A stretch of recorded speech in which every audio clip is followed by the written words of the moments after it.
Bob, tell us a little bit about yourself and about your charter. Okay, I've been chartering for roughly, I think I'm going into my 8th season. So I am kind of in terms, a lot of people call me I'm in a small boat. I'm in a 2020, I'm still in the Skeeter, the WX 2200. I'm on the trailer. So my program runs about 9 months a year. I work the lake 9 months a year pretty hard. The really neat part about my program is it's ever evolving. I'm constantly fishing different species. I'm traveling all over the Central Basin, the Northern Basin, pretty much catering to what I'm asked to do or what people want me to do. I think today sounds like we're gonna talk about Platte Bay Coho. Yeah. So the coho fishery in Platte Bay, it's, first of all, if you don't know about anything about coho and you live in Michigan, you're kind of not familiar with like maybe the moon or the sun. Platte Bay is everything in terms of coho fishing for, folks on the Lake Michigan side here of Michigan. They return, the annual migration happens in Platte Bay. And when I'm talking fish, I mean, this year we had 15,697 returning adult coho. How I know that number, I don't know. I can tell you it's a surreal experience seeing these fish. So it's a little bit difficult to get to. For me, every day I launch in Frankfurt, I run 12 miles north to Platte Bay. And when you get there, it looks like a small city. There's a lot of people there. It kind of looks like the Detroit River in April. So it's a busy bite. Alex, this is a fall bite for those of you listening. This is kind of on the Michigan side of Lake Michigan, and coming out of Frankfurt, it's kind of up the central part of that state there. So tell me about kind of what time of year you're doing this. Yeah, so typically I start looking, along with a lot of the other guys, we start expecting fish to show up. We've had them as early as August 15th, August 12th before. On a typical normal year, I know this past season in 2022, I think the first day I had fishable numbers was September 2nd. So what happens at a little bit of a layout for Platte Bay, like I mentioned, it's 12 miles north of Frankfurt. The Platte River obviously empties into Platte Bay. There's West Platte Bay and there's East Platte Bay. Typically, those fish stage in West Platte Bay first. And then before they migrate up into Platte River, they have to go over into East Platte Bay. And so a lot of your folks that you'll see in, middle September, early September, they're fishing them in East Platte Bay. East Platte Bay is extremely protected from a strong, south wind that we have on the lake. That's very common to have a south wind. So you can always kind of get to East Platte Bay if you're coming out of the river in a smaller boat. I cannot get out of the river, out of Platte River. It's just a little too shallow for my boat. So that's why I make the long 12-mile run north from Frankfurt every day. So tell us a little bit how you target these fish. Now, I know we talked earlier in the week that, this is a light tackle type of thing. A little bit different than what we'll probably be talking about most of the weekend, but that's why I thought this was interesting. It's just a little bit different topic than what we'll be covering the rest of the weekend. But tell us how you go after these guys. So no doubt, I absolutely love my trolling programs. But at the end of the day, anytime you can get a rod in your hand, this is extremely intimate fishing. The best way to say this is at the beginning of our day, and when I say beginning of the day, we're leaving the dock at 5 a.m. We're setting up. We're looking to jig them vertically on 7-foot rods, 6.5-foot medium heavy rods, 15-pound braid. It's just like a walleye jig, Detroit River. You're pumping. And the fish often bite on a downward stroke. So you just feel a little, much like a walleye there. And it's on. You're 8, 9, 10 pound. I think we had a couple fish that were just shy of 14 pounds this year. So, these are mature coho. And it's an absolute blast. If you know anything about coho, they go nuts. The minute you hook them up, they go nuts. Not only are they going nuts, I'm going nuts because the bite is very fast. It's not uncommon that we haven't had 3 fish hooked up jigging at once. So it's a very fast situation. We're using 1-ounce jigs. I'm using custom jigs from a local guy here in Traverse City. There are some other manufacturers that I know the guys are using.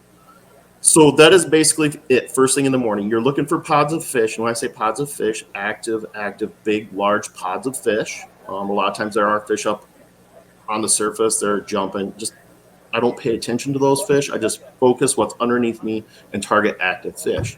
Now, having said that, sometimes that bite will absolutely fall on its face, 45 minutes into the morning. We switch over to spinners, inline spinners, Arctic Fox style spinners. I use custom spinners that I'm using now. I've started kind of dabbling and making my own. I use them up to 1 ounce.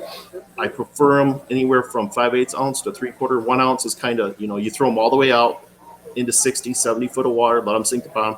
And it's a slow retrieve. It's a very slow retrieve. And I tell my clients, do not set the hook. The fish is going to crawl on this thing. You're going to feel them. You're going to feel the coho start rolling, turning, twisting. When you feel your rod going like that, that's the fish going the opposite way. They got it. You go ahead and you just start fighting them at that point. So a lot of times you see people, it kind of startles them. But that's pretty much the two tactics, jigging and casting spinners. It's very, very, very effective. It is a ton of fun. If you ever see Captain Bob on the boat, there's a lot of times I'm running 2 nets. I am literally running around. I will pitch it out there as far as I can for my client, hand them the rod, net a fish, and just literally I've ran around my boat in circles before for 30, 40 minutes straight as fast as I can netting fish. So this is a great time. That actually sounds like fun. Just say, here, make my cast, and then I'm just going to, yeah. Well, there is science to it. I will tell you that the science is very sound on having 6 to 8 rods in a boat, and you're casting for your clients, letting it desync because they're currently hooked up fighting one. In the minute I land their fish, I just hand off. And yeah, absolutely. Hand him absolutely. Yeah, that's and cool. literally running around the boat with a club, we're smacking fish, throwing them in the live well. I mean, it's an absolute blast for about 21 days a month. Nice. These are fish that, these are staging fish. They've got the color to them. These aren't your silver cohos that you're catching in June. They've got some color to them. They've got the hooks on them. I mean, they're just cool-looking fish, photogenic fish. They are absolutely – so oftentimes, you mentioned that they are staging. They're absolutely staging. They're staging. What happens, though, is those fish will push that river. It's such a short distance up to the weir for, the Platte River weir. Those fish will go up and hit the river, the weir, and they will come out on the same day. So we're talking, you'll have 5,000, 6,000 fish, 3,000 fish, 1,000 fish shoot up to the weir, turn around and come right back out. And when those fish come back out, those fish are on that spinner bite so hard. It's just literally mind-boggling. We've caught them right at the mouth visually casting.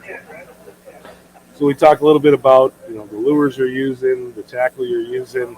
You said there's, this isn't an unknown bite. You get out there and it's a town of boats. How do you handle boat control out there when you're jigging these fish? Are you using your trolling motor? How does that work? Yes, absolutely. So my system, I shouldn't say system, my program. So I'm obviously on trolling motor. I think last year we talked about Garmin. I'm still a Garmin fanatic. I am using my live scope to stay on the pods of active fish. I can really see when I'm talking pods, they come through and I'll tell my clients, somebody hook a fish because right now you have 400 or 500 fish underneath you right now, 60 feet down. I mean, there's fish all the way around us. It's surreal, honestly. So I will stay on that active pod of fish as much as I can. Like if I see my people slowing down, okay, we've lost our pot of active fish. And to see these fish actually march, I say they're marching. Let's go with them. So, yep, spot lock. There are guys out there. Everybody's doing something different out there. You got your guys jigging. You guys got you got trollers, the classic trollers, like all the rest of us out there doing. You guys got guys in canoes. You got guys coming out of the mouth. I mentioned it was a little shallow. They're in little jet sleds, river boats. You got kayak guys jigging. You got guys in kayaks that are trolling. So there's a little bit of everything going on out there. But I personally, I'm on spot lock. So you said you're jigging in about 60 feet of water. What size of jigs are you using? How are you getting down there? I'm using a 1 ounce. I'm using 1 ounce jig made right here locally by a guy named Larry Jennings, JonahJigs.com. He does a phenomenal job. if guys are looking for jigs, I can't recommend Larry's Jigs enough. So 1 Is ounce that- jigs and just, hit bottom, come up a couple inches and just sit there and jig it. And like I mentioned, there is a point where this jig bite it's very, it's fast and it's very, very good. And then it kind of tapers off once they kind of start leaning. I think it has a lot to do with those fish in and out of the river. Are those hair jigs, Bob? Plastic? What are you running on them? Nope, they're lead. It's a 1 ounce piece of lead. It's kind of like a P-line, the laser minnow. I think it's what it's called. Oh, okay. So, yeah. Okay, gotcha. It's just multiple different colors. So almost like a jigging spoon. Kinda. It's a jigging spoon. It's absolutely a jigging spoon. A 1 ounce. Got it. Okay. You said multiple different colors. What's kind of the color that if I was saying, hey, I'm going to go out, I need to buy one jig, what color would you buy? Oof. That's a great question. I'm a big fan of green and orange, and I'm a big fan of just your classic glow and chartreuse. So you're really throwing the whole tackle box at it. There are days where it seems like there's always one super hot jig, and I'm literally putting on every rod in the boat. A lot of times I have 3 of the same jigs and 1 different color, or 2 of the same jigs and 2 of the same jigs. Black and white is sometimes it, so you just kind of dial in. This is what they want. And then you just literally, like I said, it happens fast. You just go as fast as you can.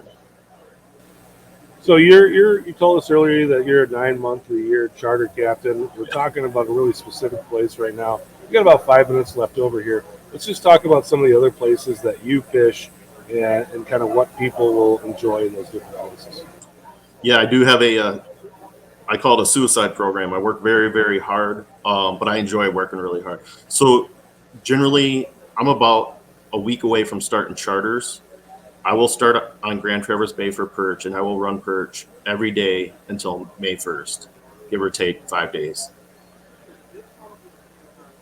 I will kind of pause, slow down. I will start casting for trout in Cisco on Grand Traverse Bay until May 15th. May 15th is my official kickoff to my trolling programs. I'll head to the Central Basin, and I'll be fishing out of Whitehall, Muskegon, Pentwater, Ludington area for kings, just like everybody else on the lake, and that will carry me all the way through September 1st. I will then do my coho stuff for about 3 weeks. And then I'll take a little short break at the end of September, just kind of chill, and then I will dive into perch, and that basically is October 1st to December 15th. Tell us a little bit about that bite. The perch? Excited to go out on Grand Traverse Bay to do. You're making me hungry, Chris. Yeah. Yeah. Start talking perch, and I'm like, oh man, I'm really hungry right now. The perch is it's world class. I don't talk much about the perch. I don't advertise much about for the perch. My book is extremely full. I book about anywhere from 6 months to a year out. It's world class. It's phenomenal. It's very, very hard, and it's an absolute program that I have just poured my heart and soul into for about 3 years, and it's just phenomenal. I mean, it's world-class perch fishing. I've got people that don't go to Simcoe. I have people that don't go to Devil's Lake, Cascade. I mean, all these places that people go to, and I just keep it right here. So cool. Yeah, tell us about that size structure. I mean, I think when I think of huge perch, I think of Cascade, and you're telling me people are coming to you instead of Cascade. Yeah, absolutely. Perch, it's all eyes of the beholder. Personally, I've eaten a lot of perch, so I like 8 to 11 inch perch. That's my number. My clients, I think probably a lot of people show up for 14 inchers. And generally, I'm not going to lie to you, we get a 14 incher. If somebody's like, I'd like to get that 14 incher, perch. I'm going to get you your perch. So average springtime, 10, we kill a lot of 10 to 13 inch perch. And there are times I haven't got a 16 inch perch yet. Somebody come get me a 16 inch perch. I will pay your taxidermy bill. That challenge has been out there since I started for about 3 years. So give me a 16 inch perch. If I can find you one 16 incher, will you send me all your 10 inchers? Right. Those are my those 10 inch males are like Yeah. That's it. That's where it's at. That's why I tell everybody, let's get some hogs. And I'm like, no. 10 inches. There's no pin 10 bones. It's like inches, eating yeah. a 30-inch walleye. You just don't want to do it. Yeah. Right. Tell us, how do you target those perch? It's ever evolving. I am on the water every single day, and at a given time, I know where there's 3 to 5 schools of perch in a certain, different bays around Grand Traverse Bay. And whatever school I love the best is the one I beat up on. In the fall, it's a lot of shallow water, anywhere from 30 to 50 foot of water. In the springtime, there's times I've fished 122 foot of water for perch. So you basically have to know where to look, and most of it's flats. So, well, we have a couple minutes with Bob here, because you could probably answer this question for me, Bob, but we're going to play some salmon trivia. Wasn't Platte Bay where salmon were first introduced to the Great Lakes? Isn't that the spot?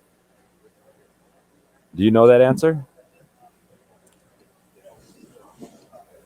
Do you want me to answer it? Yeah. Do you know the answer or not?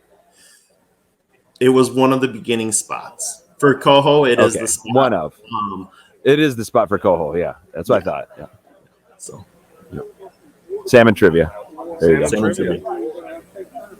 So, Bob, you look like you were afraid to answer that question. I mean, I don't really. I think he was afraid of the perch question. Yeah, I was like, oh gosh, like I mentioned, I don't talk about the perch a lot. That's